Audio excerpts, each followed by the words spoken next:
Bonjour à tous et bon sabbat. Aujourd'hui est un jour béni. Je le dis puisque nous sommes rassemblés autour de la parole ce matin. Et ce soir, nous serons réunis à nouveau autour de la prière. Nous allons prier ensemble et j'espère que vous tous, vous serez là pour ce moment de prière ce soir.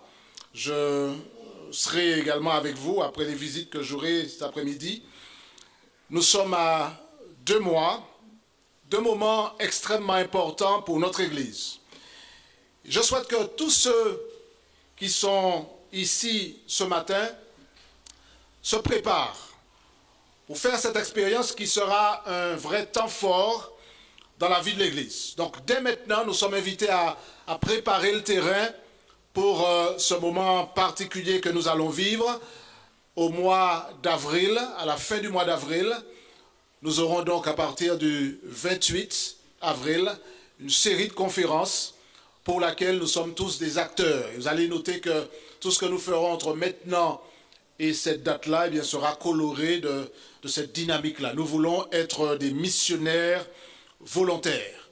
Gardons cela à l'esprit, c'est pourquoi nous avons été institués en tant qu'Église. Pas juste pour avoir des rassemblements, mais pour pouvoir accomplir une mission bien particulière. Je vous invite à incliner la tête avec moi avant le message. Nous allons prier le Seigneur. Notre Père, notre Dieu, visite-nous ce matin par ton esprit. Parle-nous. Et que ta parole accomplisse son effet dans nos vies. Nous t'en prions dans le nom de Jésus. Amen. J'ai choisi d'intituler le message de ce matin « Comment faire des enfants ?» Comment faire des enfants. Rassurez-vous, c'est un sermon tout public. Tout le monde pourra l'écouter sans aucun problème. Je vais commencer par une confession. Pendant des années, pendant longtemps, j'ai cru que je savais comment faire des enfants. Après tout, j'étais allé à l'école et la vie m'avait appris suffisamment de choses.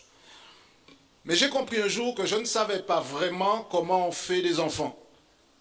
C'est pas du tout ce que je croyais. Dans ma tête, j'avais une idée particulière, d'après ce que j'avais vu, ce que j'avais lu, et je pensais que je savais comment on fait des enfants. Puis en fait, la révélation est venue un jour où j'ai buté sur un livre qui expliquait tout. J'ai lu une bonne partie de ce livre et quand je suis arrivé sur la partie où on expliquait comment faire des enfants, je me suis dit, mais c'est extraordinaire, je veux passer ma vie à faire des enfants. C'est trop bien. Et plus je lisais le livre, plus je me rendais compte que faire des enfants, c'est la plus belle chose qui soit. J'ai même découvert en fait, qu'il n'y a pas d'âge pour faire des enfants. Par exemple, on peut être une femme de 78 ans et puis faire quand même des enfants. Extraordinaire. Et je voudrais ce matin partager avec vous ce que j'ai découvert il y a bien longtemps et que je nous inviterai, une fois le sermon terminé, à pratiquer dorénavant si ce n'était déjà le cas. J'imagine, avant que personne ne dise, il faut qu'on appelle la fédération. Le pasteur dérive l'union, pas même la fédération, l'union. Avant que vous ne choisissiez de m'excommunier, laissez-moi partager avec vous ce que je considère être une des plus belles choses qui soit. Faire des enfants, vous avez compris que je ne le dis pas dans un sens littéral, mais forcément dans un sens spirituel. La Bible dit dans Luc chapitre 1, en fait ce passage, juste pour pouvoir bien situer le cadre de ce que je voudrais partager avec vous, très simplement, dans l'évangile de Luc au chapitre 1, nous connaissons l'histoire. C'est une des choses les plus mystérieuses et les plus extraordinaires. Quand vous lisez dans Luc 1, vous vous rappelez l'épisode, c'est lorsque l'ange Gabriel va visiter Marie. Si vous lisez à partir du verset 30 et jusqu'au verset 35, il est dit ceci. L'ange lui dit, « Ne crains point Marie, car tu as trouvé grâce devant Dieu. Et voici, tu deviendras enceinte, et tu enfanteras un fils, et tu lui donneras le nom de Jésus. Il sera grand, et sera appelé fils du Très-Haut. Et le Seigneur Dieu lui donnera le trône de David, ton père. Il régnera sur la maison de Jacob éternellement, et son règne n'aura point de fin. » Mais Marie dit à l'ange, et la réponse est très révélatrice, elle est logique. « Comment cela se fera-t-il, puisque je ne connais point d'homme. Elle sait, Marie, comment on fait des enfants. L'ange lui dit, le Saint-Esprit viendra sur toi, et la puissance du Très-Haut te couvrira de son ombre. C'est pourquoi le Saint-Enfant qui naîtra de toi sera appelé Fils de Dieu. Quand je lis le texte, je réalise en fait que Marie devient enceinte par la vertu du Saint-Esprit. Je ne sais pas si vous réalisez ce que ça veut dire. Tous ceux qui sont ici et qui ont des enfants savent que pour faire des enfants, il ne s'agit pas de prier. D'accord? Or, dans le texte que nous venons de lire, Marie se retrouve enceinte. L'annonce est faite par l'ange Gabriel, par la vertu du Saint-Esprit qui couvrira Marie. En d'autres termes, le Saint-Esprit est capable de former Jésus dans une femme. Cette femme donc va mettre au monde un enfant qu'elle va concevoir par la vertu du Saint-Esprit. C'est un miracle extraordinaire. Alors suivez bien où est-ce que je veux arriver avec tout cela. Paul, l'apôtre Paul, va aller même plus loin. Il va dire dans Galates 4, regardez bien de Galates 4, ce qu'il dit. Galates chapitre 4, au verset 19. Galates 4, verset 19, il dit ceci. Mes enfants, l'apôtre Paul parle aux chrétiens de la Galatie, mais quelque part c'est à nous aussi qu'il parle. Il dit, mes enfants, serions-nous donc les enfants de Paul? Ok?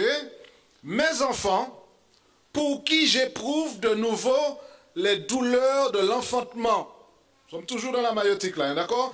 Jusqu'à ce que Christ soit formé en vous. Jusqu'à ce que Christ soit formé en vous. En d'autres termes, Paul est en train de nous dire que nous devenons enceints, j'ai envie de dire, de Christ. Parce que le Saint-Esprit est capable d'introduire en nous la divinité. Réfléchissez bien à ce que ça veut dire. Nous ne devenons pas Dieu, mais l'Esprit de Dieu peut habiter en nous. Nous avons été choisis, vous et moi. Frères et sœurs, suivons bien, c'est extrêmement important ce que nous disons ce matin. Nous avons été choisis pour accomplir une mission extraordinaire. Je ne parle pas d'une mission impossible. Cette mission, nous avons été appelés à l'accomplir. Ce n'est pas une option.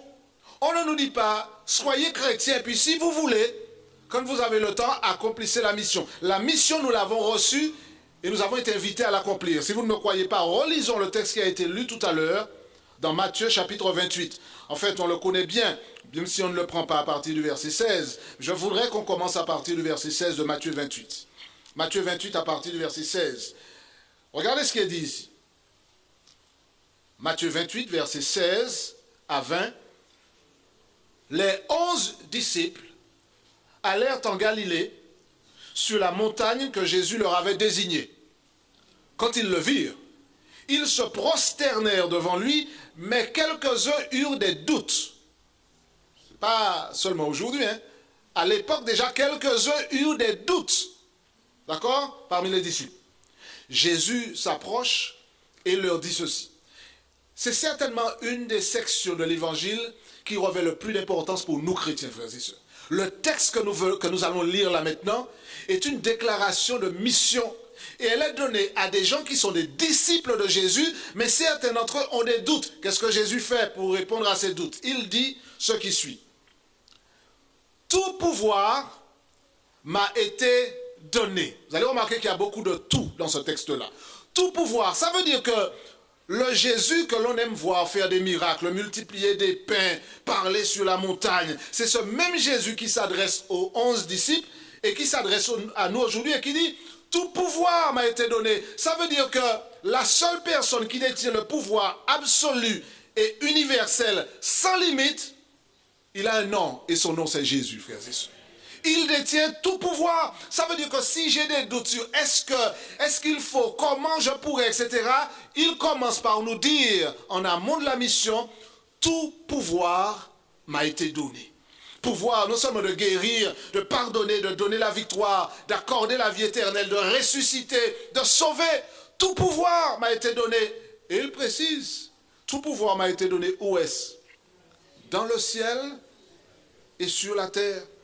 Ça veut dire que Dans le ciel, c'est son règne. Sur la terre, même si on dit souvent, et c'est vrai, que le diable Satan, c'est le prince de ce monde, et que la terre vit sous l'emprise des péchés, ça n'enlèvera jamais le fait que Dieu demeure au contrôle de l'univers, frères et sœurs. Dieu demeure le souverain de l'univers, et ça, nous ne devons jamais l'oublier. Et qu'est-ce qu'il dit après avoir rassuré en disant « Tout pouvoir m'a été donné dans le ciel et sur la terre ». Et il dit, ce mandat évangélique qui s'adresse à vous et à moi, il dit quoi? Allez, pas rester là, allez, verbe d'action, allez, et faites quoi? Dites-moi, faites de toutes les nations quoi? Des disciples, les baptisant au nom du Père, du Fils et du Saint-Esprit. Et enseignez-leur à observer tout ce que je vous ai prescrit. Et il conclut le mandat avec une autre déclaration qui est extraordinaire. Et remarquez bien que le mandat est pris en sandwich entre une déclaration affirmant la toute-puissance de Dieu et une déclaration qu'il a conclue où Jésus dit « Voici, je suis avec vous tous les jours, jusqu'à quand?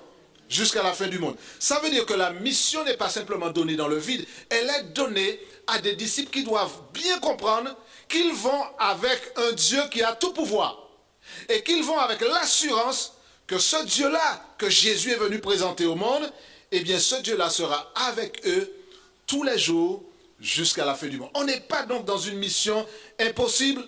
C'est une promesse de secours pour les messagers de la parole, pour vous, pour moi. Alors, que demander de plus? Si on a une mission, si on a l'assurance du pouvoir, l'assurance de la présence, la Bible dit que Jésus est venu faire quoi? Il est venu chercher et sauver ce qui était perdu. Et le Seigneur cherche des partenaires dans cette mission. Il cherche des partenaires qui pourront faire des disciples. Imaginez ce que seraient nos églises, ce que serait notre église ici à Siloé si tous nous embrassions cette mission, ce mandat évangélique. Il s'agit non pas seulement d'aller faire des disciples, mais de faire en sorte que ces disciples-là deviennent à leur tour des faiseurs de disciples et qu'ils restent dans le bercail du Seigneur, c'est-à-dire de continuer la lignée des disciples en étant eux-mêmes impliqués dans la proclamation de l'évangile. Alors, j'aimerais, frères et sœurs, que nous tous, jeunes ou moins jeunes, nous nous posions une question. Le Seigneur nous dit, allez faire des disciples. Qu'est-ce qu'un disciple? Vous savez, lorsqu'on parle d'un disciple, on parle de quelqu'un qui est capable d'aller parce qu'il a rencontré quelqu'un et que cette personne a pris tellement d'importance dans sa vie que ce que cette personne-là dit devient une instruction à suivre. Je suis donc un disciple de Jésus lorsque j'ai accepté Jésus comme maître et que sa parole devient ma feuille de route. Et lorsque Jésus dit « Allez faire des disciples », il dit « Ce que j'ai fait avec vous, faites-le avec les autres. J'ai fait de vous mes enfants, allez maintenant, faites des enfants. Faites des enfants spirituellement, proclamez l'évangile, faites en sorte que les autres deviennent des enfants de Jésus et qu'ils deviennent à leur tour des disciples. » Alors nous remercions Dieu aujourd'hui parce que nous avons un héritage extraordinaire. Laissez-moi vous dire, peut-être ce que beaucoup de personnes, peut-être ne pas ignorent, mais qu'ils ne mettent pas souvent en avant. Si nous sommes là aujourd'hui, vous savez pourquoi nous sommes là aujourd'hui? Bien entendu par la grâce de Dieu, ça c'est clair. Mais vous savez pourquoi nous sommes là aujourd'hui? Parce que des hommes et des femmes avant nous ont fait des enfants. Parce que des hommes et des femmes ont laissé l'Esprit de Dieu former Christ en eux. Et lorsque Christ habite en vous, vous ne pouvez faire autrement que de reproduire Christ à travers votre témoignage et à travers l'action missionnaire. Si nous sommes là aujourd'hui, c'est parce que des hommes et des femmes ont répondu à l'appel de Jésus, sont allés vers les autres, ont proclamé l'évangile par le verbe et par l'exemple. Si nous sommes là aujourd'hui, ce n'est pas simplement parce qu'il y avait de la place et qu'il y a des bancs pour s'asseoir et qu'on n'a rien à faire chez soi. Nous sommes là aujourd'hui parce que d'autres personnes avant nous ont choisi d'écouter la parole de Jésus et de dire si je suis un disciple, je suis aussi un faiseur de disciples. Et ils sont allés, ils ont prêché l'évangile. Ici, en Martinique, nous sommes plusieurs milliers à avoir répondu à cet appel en emboîtant le pas et en devenant membre de l'église adventiste du 7e jour. Mais avant nous, des chrétiens au péril de leur vie. Rappelons-nous ça. Si nous sommes là, c'est parce que d'autres avant nous ont souffert, ont payé de leur vie. Je vous rappelle qu'à l'époque, au 1er siècle, lorsque Jésus est remonté au ciel et que les disciples ont eu comme mandat d'aller et de proclamer l'évangile, ils l'ont fait. Et vous savez ce qui leur est arrivé? Plusieurs parmi les premiers disciples ont été persécutés à l'époque, notamment dans les années 60 après Jésus. Vous savez ce qui s'est passé? Les chrétiens, certains d'entre eux se sont retrouvés à Rome parce que l'évangile s'est proclamé et on a retrouvé les chrétiens un petit peu partout dans toutes les contrées. Vous avez entendu parler d'un certain Néro qui était un homme dérangé à l'étage. Et vous savez quoi? Eh bien, quand on lit l'histoire, Néro avait énormément de problèmes avec des chrétiens. Il voulait les éliminer. Pour faire court, vous relirez vos livres d'histoire. Néro a fait en sorte que certains chrétiens soient persécutés, soient crucifiés, soient battus, soient fouettés, soient emprisonnés pour mourir dans le froid des prisons, dans la saleté des prisons, dans l'obscurité des prisons. On apprend même que, par exemple, Néro a fait quelque chose d'inimaginable. Il faisait en sorte que les chrétiens soient poursuivis par des chiens. Il revêtait ces chrétiens-là de peaux d'animaux, ce qui excitait les chiens enragés qui étaient lancés à leur poursuite. Et vous imaginez la suite, comment ils étaient déchiquetés. Certains chrétiens, alors là c'est vraiment le pire du pire. Néro faisait en sorte qu'ils soient enduits de goudron de bois, qui est un produit très inflammable. Et il enduisait les chrétiens de goudron de bois, les attachait à des poteaux dans son jardin. Il mettait le feu, ils utilisaient ça comme des lanternes pour allumer son jardin. Vous voyez jusqu'où la perversion d'un homme va, des chrétiens qui étaient debout pour Jésus et qui proclamaient le message au péril de leur vie. Si nous sommes là aujourd'hui, c'est parce qu'avant nous, certains ont payé le prix fort. Ici en Martinique, si vous retournez dans l'histoire, nous sommes là aujourd'hui parce que des hommes et des femmes ont trimé, ont eu le doigt pointé sur eux, ont reçu des coups de roche, ont reçu toutes sortes de projections de liquide fermenté dont je vous laisse imaginer la teneur. Ils ont vécu des choses que vous et moi n'avons peut-être jamais vécues et ne vivrons jamais. Mais ils ont persévéré parce qu'ils étaient habités par cette notion de disciple qui n'a d'autre choix que de faire des disciples. Christ formé en nous par le Saint-Esprit, disait Paul. Marie a vécu l'expérience, je l'ai dit. Mais si nous avions une armée d'héritiers, nous aurions agrandi la famille de Dieu par la puissance de l'Esprit en nous. On est tellement arrivé à un stade où nous pensons que la mission n'est plus réalisable, que nous considérons simplement que la proclamation de l'Évangile est juste quelque chose de folklorique et que l'agrandissement de la famille de Dieu ne fait que par la génération interne. On fait des enfants, au sens littéral du terme, et ils deviennent aussi membres d'église. Ce n'est pas comme ça que ça se passe. La vision d'église est tout autre. La vision biblique est tout autre. La Bible nous invite à faire des enfants, c'est-à-dire à faire en sorte que la population des enfants de Dieu s'agrandisse. Et ça se fait comment? Eh bien, en devenant soi-même un disciple et en faisant en sorte que les autres le deviennent également. Et pour cela, nous n'avons pas besoin de diplôme, nous n'avons pas besoin de stage, nous avons besoin que d'une chose, de nous rappeler et d'intégrer que tout pouvoir a été donné à Jésus. Et qu'il est avec nous tous les jours jusqu'à la fin du monde. Et si c'est vrai, alors nous recevrons son esprit. Et son esprit peut s'emparer de tout membre d'église présent ici ce matin. L'esprit de Dieu en nous nous transforme en des individus capables d'aller et de dire aux autres, voilà ce que Jésus a fait pour moi et voilà ce qu'il peut faire pour vous. Vous savez, le monde dans lequel on vit est un monde malade. Il y a tellement de gens qui ont faim et soif de paix, d'amour, qui cherchent un sens à leur vie. Et nous avons été appelés pour leur apporter la seule réponse qui soit le salut en Jésus-Christ. C'est nous qui avons été appelés, ce n'est pas les autres. Vous savez, parfois, on se dit pourquoi est-ce que nous réagissons d'une certaine manière. Quand on pose la question, qui est-ce qui veut aller nettoyer? C'est rare que vous voyez une forêt de mains se lever. Qui est-ce qui veut faire quelque chose qu'on estime être une corvée? Très peu de personnes. Mais si on distribue des cadeaux, si on distribue des chèques, si de l'argent est à disposition et que je demande qui veut, vous imaginez que je vous dis j'ai une liasse de billets de 200 dans ma poche. Comme c'est trop lourd et que ça m'embarrasse, je vais donner à quelqu'un. Est-ce que quelqu'un veut? Je pense que je n'ai pas besoin d'attendre longtemps pour voir des mains se lever.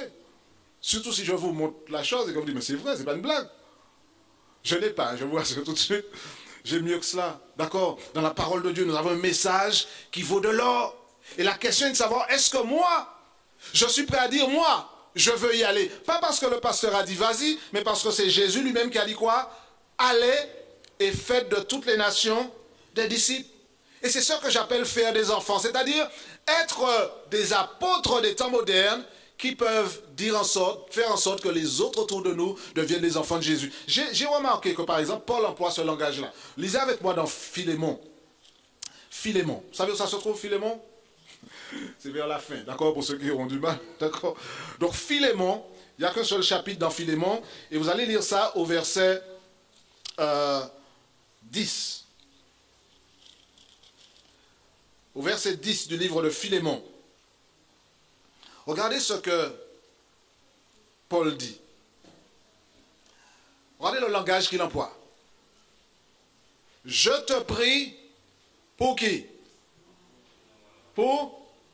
Vous n'avez pas le texte? Je te prie pour mon enfant que j'ai engendré étant dans les chaînes, Onésime. Vous connaissez l'histoire, on ne va pas la reprendre. Paul considère Onésime comme son enfant qu'il a engendré. Donc Paul avait des enfants. Si vous ne me croyez pas, d'ailleurs, on va relire un autre texte de Paul dans 1 Corinthiens 4. 1 Corinthiens 4, versets 14 à 16. 1 Corinthiens 4, 14 à 16. Voilà ce que je lis. Paul écrit dans 1 Corinthiens 4, versets 14 à 16. Voilà ce que je lis. Ce n'est pas pour vous faire honte que j'écris ces choses, mais je vous avertis comme mes enfants bien-aimés. Car quand vous auriez 10 000 maîtres en Christ, vous n'avez cependant pas plusieurs pères, puisque c'est moi qui vous ai engendré en Jésus-Christ par l'Évangile. Je vous en conjure donc, soyez mes imitateurs. C'est extraordinaire et profond le texte que nous venons de lire là.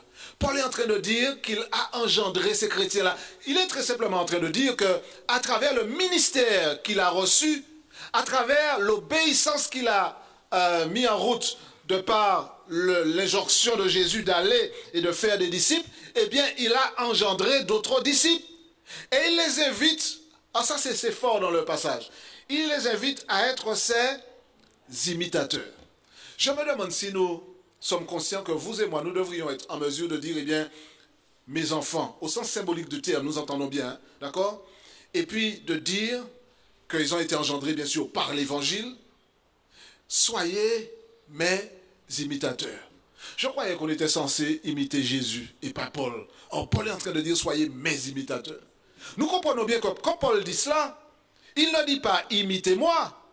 Il est en train de dire, en réalité, imitez Jésus. Parce que c'est ce même Paul qui aura l'occasion de dire, si je vis, ce n'est plus moi qui vis, c'est Christ qui vit en moi. Donc, en m'imitant, eh bien, vous êtes tout simplement en train de répéter, de dupliquer ce que Christ accomplit dans ma vie. Et ce que Christ accomplissait dans la vie de Paul, vous savez c'est quoi? Eh bien, c'est ça. C'est le fait de faire des enfants. De faire en sorte que tous ceux qu'il rencontrait deviennent des enfants de Jésus. Et il l'a fait. Paul, à lui seul, a écrit plus de la moitié du Nouveau Testament. Il était un instrument que Dieu a utilisé. Alors, la question ce matin est de savoir comment vous et moi, nous pouvons nous inscrire dans cette dynamique. Nous avons une série de conférences qui commence dans 2 mois. On pourra dire simplement, eh bien, le pasteur va prêcher. C'est l'effort du pasteur. Faux. C'est une mission que vous et moi, nous avons tous reçue. Ce n'est pas celui qui prêche, celui qui chante. Non, la mission a été confiée à tout le monde. Et tous ceux qui sont appelés à suivre Jésus sont appelés à recevoir son invitation, à aller et à faire des enfants. Comment peut-on accomplir ça? Comment peut-on faire des enfants? Je voudrais partager avec vous quelques éléments qui répondent à cette question avant d'arriver à la fin. Premièrement, on ne peut pas faire des enfants dans le sens où Paul l'entend si on n'est pas soi-même né de nouveau. Je répète, frères et sœurs, je ne peux pas faire des enfants si moi-même je ne suis pas né de nouveau. En d'autres termes, pour aller vers les autres et leur dire de venir, de nous emboîter le pas pour suivre Jésus, il faut soi-même avoir déjà suivi Jésus et être en train de marcher dans l'empreinte de ses pas. La pire des choses serait d'inviter à faire les autres à faire ce que nous-mêmes nous ne faisons pas. Donc, être né de nouveau est la première démarche pour toute personne qui veut être un disciple, faiseur de disciples. Être soi-même un disciple, c'est une autre manière de dire les choses. Pour faire des disciples, il faut être un disciple. Vous avez déjà vu des orangers qui font des cocos? Je me demande comment on réagirait. Vous avez peut-être chez vous des arbustes, hein? Vous avez peut-être chez vous un pied de prune de cythère ou bien un oranger, puis vous allez cueillir des fruits, et puis vous voyez que sur l'oranger, il y a des maracujas. Pas parce qu'il y a des lianes qui sont venues dessus, hein, qu'il produit des maracujas, bien des cocos. Est-ce que vous auriez cueilli? Ah, mais je vais boire, ça doit être bon. Hein? Je pense que vous seriez suspect. Vous allez dire, mais qu'est-ce que c'est que ça? Un coco qui sort d'un oranger, c'est pas clair cette histoire-là. Quelqu'un a dû réciter dessus, je ne sais pas quoi. Vous n'auriez pas bu cela. Comment pensez-vous que les gens réagiront si nous-mêmes, nous voulons produire des disciples alors que nous-mêmes, nous ne sommes pas des disciples? Il y a quelque chose qui cloche. Donc, nous ne pouvons faire des disciples que si nous-mêmes, nous sommes des disciples de Jésus. Et c'est Jésus qui a dit, vous rappelez ce qu'il avait dit à Pierre lorsqu'il avait jeté le filet? Je ferai de toi un pêcheur d'hommes. C'est le Seigneur qui est capable, par son esprit, de faire cela. Nous ne pouvons pas, donc, faire cette expérience si nous-mêmes, nous ne sommes pas nés de nouveau et nous ne sommes pas des disciples nous-mêmes. D'autre part, nous devons faire une expérience quotidienne avec le Saint-Esprit. C'est le Saint-Esprit qui me permet de vivre ça. C'est lui qui rend possible la mission dans la vie des hommes. C'est lui qui permet à Christ d'être formé en moi. Vous vous rappelez que quand on était petit, pour ceux qui ont assez d'âge ici, il y a un jeu qu'on faisait qui était Jacadi. Vous connaissez ça? Jacadi. Jacadi de toucher la tête. Donc tout le monde touchait la tête. Jacadi de faire ceci. Tout le monde faisait. Là, c'est pas Jacques. D'accord? Là, c'est pas Jacques. Là, c'est pas Patrick a dit non plus. Là, c'est Christ a dit. Alors, comprenez bien que quand on dit Jacques a dit, tout le monde fait. Tout le monde fait. Le problème qu'on a maintenant, c'est que quand on considère la Bible et on dit, mais Jésus a dit. Jésus a dit. Ça veut dire quoi? Que Jésus a dit. Donc, je vais enregistrer ce qu'il a dit. J'ai mémorisé, c'est bon? C'est pas ça que ça veut dire. Ça veut dire que quand Jésus dit, c'est pour que nous puissions intégrer cela et mettre cela en pratique. Ça veut dire que si par exemple vous dites à votre enfant, rentrant chez vous, ou bien dans la semaine, va nettoyer ta chambre, ou bien va faire des courses, et que l'enfant s'en va et puis il revient, et puis vous dites, c'est très bien, j'ai entendu ce que tu m'as dit, j'ai bien mémorisé ce que tu m'as dit. Ce que nous faisons, allez faire des disciples. Tout le monde connaît le passage. Est-ce que nous le faisons? Ça, c'est autre chose. Comment réagirions-nous si notre enfant réagissait comme ça? Il a entendu ce qu'on a dit, il a mémorisé. Et puis c'est bien ce que tu as dit. J'ai bien entendu, j'ai bien mémorisé ce que tu as dit. C'est formidable. Mais la chambre est toujours dans un état, les courses ne sont pas faites. Qu'est-ce que nous aurions fait à cet enfant-là? À part prier pour lui et demander les bénédictions du Seigneur sur lui. Qu'est-ce que nous aurions fait? Nous aurons changé notre testament en augmentant la part d'héritage qui lui revient. Ben ouais. Ça nous fait sourire. Mais réfléchissons à nous-mêmes. Est-ce que vraiment nous faisons ce que Jésus dit? Ce n'est pas un jeu, ce n'est pas Jacques a dit, c'est Jésus a dit. Les disciples qui font des disciples sont également attachés au cep. Nous connaissons le texte de Jean 15. Sans moi, vous ne pouvez rien faire. Et on peut faire quelque chose quand on est attaché au cep en tant que sarment. D'autre part, c'est Jésus lui-même qui ajoute à l'Église ceux qui sont sauvés. Jésus ajoute à l'Église ceux qui sont sauvés. En d'autres termes, je n'ai pas à me soucier de qui demandera à être baptisé pour faire partie de l'Église. On ne pourra pas rester caché dans l'assemblée en disant, à la fin de la série de conférences, quand le pasteur va lancer l'appel, est-ce qu'il y aura des gens qui vont répondre? Est-ce qu'il y aura des gens qui vont s'inscrire pour le baptême? Ce cauchemar-là n'est pas un cauchemar que les disciples ont. Parce que ça, c'est l'affaire de Dieu. C'est Dieu qui ajoute à l'Église ceux qui sont sauvés. Par contre, les disciples ont une question à laquelle ils doivent répondre. Est-ce que quand Jésus me dit, va et fais des disciples, est-ce que ça, je le fais? Et faire des disciples, c'est enseigner ce que Jésus a fait pour nous. Dire à quelqu'un, voilà ce que Christ a fait pour moi. Et puis, j'ajouterai pour faire bonne mesure, que pour faire des enfants, il faut aimer les enfants. Malheureusement, il y a parfois des parents qui ont fait des enfants, qui se sont retrouvés parents, mais qui n'aiment pas les enfants. On a d'ailleurs beaucoup de cas de maltraitance dans ce cas de figure. Donc, il ne s'agit pas, et ça je le dis avec presque crainte et tremblement, frères et sœurs, lorsque je nous invite à la lumière de la Bible à aller faire des enfants, dans le sens spirituel, j'entends bien, ça veut dire que nous devons aimer les enfants que nous allons amener à l'église. Il ne s'agit pas de les faire venir à l'église pour les faire souffrir et leur donner envie de prendre la peau d'escampette. Il nous faut aimer les enfants pour que nous puissions prier pour eux, les entourer et donner à ces personnes le témoignage que nous sommes vraiment des disciples et que ce que nous leur avons dit, c'est quelque chose que nous vivons, que nous connaissons et que nous pratiquons par la grâce de Dieu. La Bible nous invite à faire des disciples, pas des membres. La question ce matin est, suis-je un membre d'église simplement ou suis-je un disciple? Je rappelle que Jésus, lorsqu'il reviendra, il reviendra sauver des disciples, pas des membres d'église. Sinon, il reviendrait et puis il dirait, Nicole, passe-moi le registre d'église de Siloé. Et puis il fera l'appel. Et tous ceux qui sont inscrits seront sauvés. Il ne s'agit pas d'être membre pour être sauvé.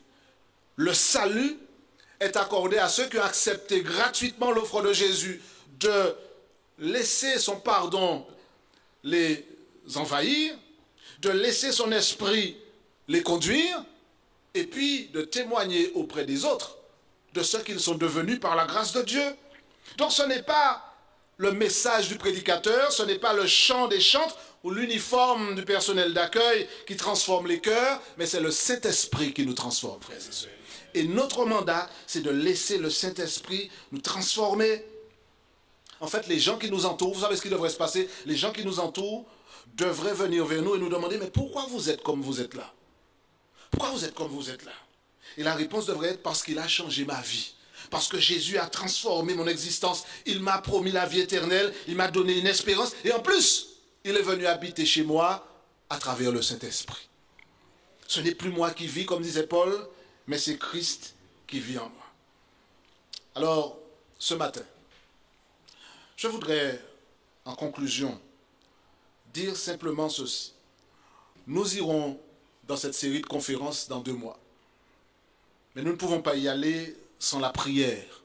Parce que la prière nous maintient dans ce contact avec la source de la puissance. Et c'est pourquoi ce soir nous serons rassemblés ici pour prier ensemble. Nous ne pouvons pas aller présenter un Jésus qui n'a pas été formé en nous par le Saint-Esprit. Comme le dit Paul, Marie a vécu l'expérience, nous aussi nous pouvons vivre une expérience similaire. Le Saint-Esprit peut faire en sorte que Jésus soit en nous. Notre témoignage doit être éloquent, frères et sœurs. Et je le dis, et c'est presque avec tristesse que je le dis, mais trop souvent, des personnes refusent de donner leur vie à Jésus. Parce que nous sommes de piètres ambassadeurs. Nous disons être chrétiens. Mais dans le témoignage que nous donnons dans notre quartier, dans nos familles, à l'école, au travail, c'est calamiteux. Et les gens se disent, mais si être chrétien, être disciple de Jésus, c'est ça, Seigneur, faites que je ne devienne jamais un disciple. Et on comprendrait ce raisonnement. Donc la question est de savoir, est-ce que moi qui prêche, et nous tous qui sommes là ce matin, est-ce que vraiment nous permettons à l'Esprit de Dieu de nous transformer pour qu'on ne dise pas, soi-disant, il est adventiste, mais on regarde ce qu'il fait dans le quartier. Soi-disant, il est un disciple de Jésus, on regarde comment il couillonne les gens dans le travail, on regarde comment il fait ceci ou cela. Posez-vous la question, où est-ce que j'ai pris ces exemples-là? Mais la réalité, c'est que malheureusement, trop de personnes disent être chrétiens et n'ont pas ce témoignage qui permettrait à d'autres de rejoindre les camps de la famille de Jésus.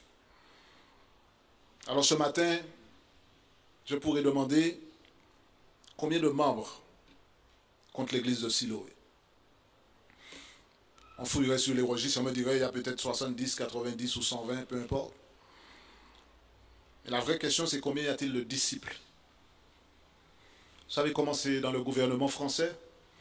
quand on a une manifestation, une grève, on vous dit qu'il y avait 3000 personnes selon les syndicats, mais 1500 selon la police.